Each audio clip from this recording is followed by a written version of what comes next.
ప్రపంచ పర్యావరణ దినోత్సవం సందర్భంగా Visakha Christian forum for creation care ఆధ్వర్యంలోని క్రైస్తవ సోదరులు వైఎంసీఏ వేదికగా పర్యావరణ పరిరక్షణపై ఒక గంట సేపు ప్రార్థనలు చేసి అనంతరం బీచ్ క్లీనింగ్ కార్యక్రమం నిర్వహించారు. క్రియేషన్ కేర్ కొరకు 10 ఆజ్ఞలని ప్రతిజ్ఞ అందరి చేత చేయించామని, అనేక సంఘాల నుంచి 270 మంది దైవజనులు, విశ్వాసులు, ప్రజలు పాల్గొన్నారని నిర్వాహకులు తెలిపారు.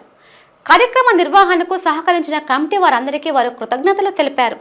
బీచ్ శుభ్రతలో Stephen Peter, Srikanth James, G Prasad, L Pragnan Kumar, L ఇమ్మాను, సుజ్ఞానం, జాన్ సుధాకర్, దేవప్రసాద్ సహా అనేక మంది దైవజనులు పాల్గొన్నారు.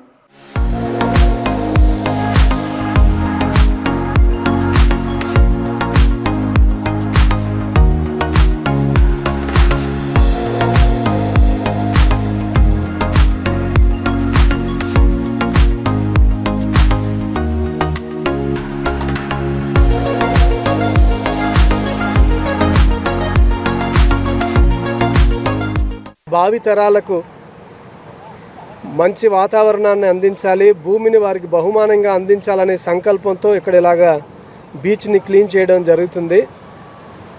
ఈ రోజున మనం అడవిని చూస్తే అది కలప అనుకుంటున్నాం, కొండలను చూస్తుంటే గ్రనైటో పాలరాయో అనుకుంటున్నాం. ఏది చూసినా ఏ వస్తువు పనికొస్తుందని భూమిని చూస్తున్నామే కానీ భూమిని భూమిగా భావితరాలకు అందించాలి అనే స్పృహను మరి ఇప్పుడున్న పౌర సమాజం కోల్పోతుంది. అలా కాకుండా మన బిడ్డలకు ఆస్తులను మాత్రమే కాక భూమిని ఆస్తిగా ఇవ్వగలిగిన స్పృహ కలిగిన పౌర సమాజం ఏర్పడాలని మేము ఆకాంక్షిస్తూ ఉన్నాం. మహానగరంలో ఉన్న క్రైస్తవ సంఘాలు వారి విశ్వాసులతో కలిసి విస్తారంగా మేము పాల్గొని ఈ ఆర్కే బీచ్ దగ్గర ఉన్న కోస్ట్ అంతటిని కూడా ప్లాస్టిక్ని నిర్మూలిస్తూ దాన్ని పోగు చేసి మరలా మున్సిపాలిటీ వారికి అప్పచెప్పడానికి మేము ఇక్కడ చేరి ఆ కార్యక్రమాన్ని నిర్వహించి జయకరంగా జరిగించి మేము అందరం వెళుతున్నాం. ఈ శుభ సందర్భంలో విశాఖ నగరం ఉన్న ప్రతి మనుషులకు, ప్రతి జనులకు నా యొక్క శుభాలు తెలియజేస్తూ నా మాటలు ముగిస్తున్నాను. ఇదన్నాని కోస్టల్ క్లీనప్ ప్రోగ్రామ్ని అన్ని సంఘాలు, విభిన్న ఆర్గనైజేషన్స్, విభిన్న డెనామినేషన్స్గా ఉంటున్న సంఘాలన్నీ కూడా ఒక తాటి మీదకు వచ్చి ఇక్కడ ప్రత్యేకంగా బీచ్ క్లీనింగ్ ప్రోగ్రామ్ చేపట్టడం జరిగింది. ఈ వైఎంసీఏ ఆపోజిట్ ఎదురుగా దీనికి నాంది ట్రాన్స్ బిబ్లికా, ఎఫికోర్, స్వాంతన, జీవీఎంసీ ఈ క్రియేషన్ కేర్ ప్రోగ్రామ్కి నాంది పలకడం జరిగింది. ఈ కార్యక్రమానికి మేజర్ సపోర్ట్గా ప్లాస్టిక్ ఫర్ చేంజ్ ఆర్గనైజేషన్ వారు మాకు కావాల్సిన పనిముట్లు అందించడం జరిగింది. అంతేకాకుండా ఈ మిగతా ఆర్గనైజేషన్ నుంచి సమిష్టిగా కలిసి క్రైస్తవులందరూ కూడా డినామినేషన్స్కి అతీతంగా లేకపోతే శాఖలకు అతీతంగా ఇక్కడికి గ్యాదర్ అయ్యి ఈ కార్యక్రమం చేపట్టడం అనేది నిజానికి మెచ్చుకోదగిన విషయము. ఈ రకంగానే క్రియేషన్ కేర్లో లేకపోతే పర్యావరణంలో క్రైస్తవుల పాత్ర ఇక ముందు కూడా ఉంటుంది అనే విషయాన్ని నొక్కి చెప్పడానికి సమిష్టిగా ఈ కార్యక్రమం చేశాము.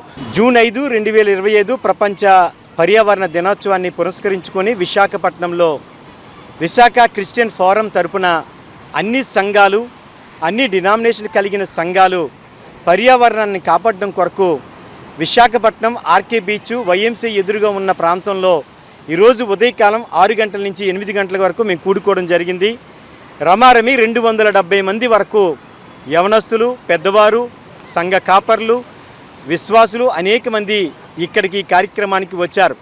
పర్యావరణాన్ని కాపాడడం కొరకు 10 ఆజ్ఞలు కలిగిన విషయాల్ని వాళ్ళు ప్రతిజ్ఞ చేసి దాని ద్వారా జరిగిన ఈ కార్యక్రమంలో రాబోయే దినాల్లో పర్యావరణాన్ని కాపాడతామని, అలాగే మొక్కల్ని సంరక్షిస్తామని, అలాగే నీటి వినియోగాన్ని తగ్గిస్తామని అనేక రకాలుగా వారు తీసిన ఈ తీర్మానం బట్టి రాబోయే దినాల్లో ఇంకనూ క్రైస్తవ క్రిస్టియన్ ఆర్గనైజేషన్లు ఎన్జిఓస్తో కలిసి ముందుకు వెళ్ళాలని ఆశ కలిగి ఉన్నాం.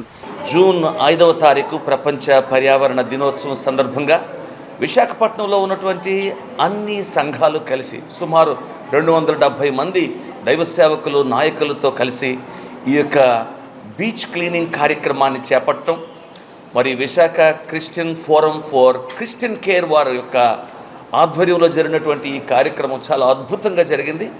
మరి యవనస్తులు ఎంతో ఉత్సాహంగా పాల్గొన్నారు. ఇలాంటి కార్యక్రమాలు రానున్న దినాల్లో ఇంకా చాలా చేయాలనే ఆలోచనతో ఉన్నాం. కనుక మీ అందరి యొక్క సహకారాన్ని కోరుకుంటున్నాం. ఎందుకు ఈ కార్యక్రమం చేస్తున్నాము అని అంటే, దేవుని యొక్క వాక్యంలో ఒక మాట ఉంది, లోకము దాని నివాసులు కూడా యెహోవావే, ఈ భూమి దాని సంపూర్ణతయు యెహోవావే. కనుక దేవుని యొక్క స్వాస్థ్యమైనటువంటి ఈ యొక్క భూమిని మనము కాపాడాల్సినటువంటి బాధ్యత ఉంది అని చెప్తూ 10 ఆజ్ఞల్ని ఒక ప్రతిజ్ఞగా చేశాం ఈ దినం. ఆ రకంగా ఈ యొక్క క్రియేషన్ కేర్ నిమిత్తము మేమందరం కూడా ఒక కమిట్మెంట్తో ఉన్నాము అనే సంగతిని తెలియజేస్తున్నాను.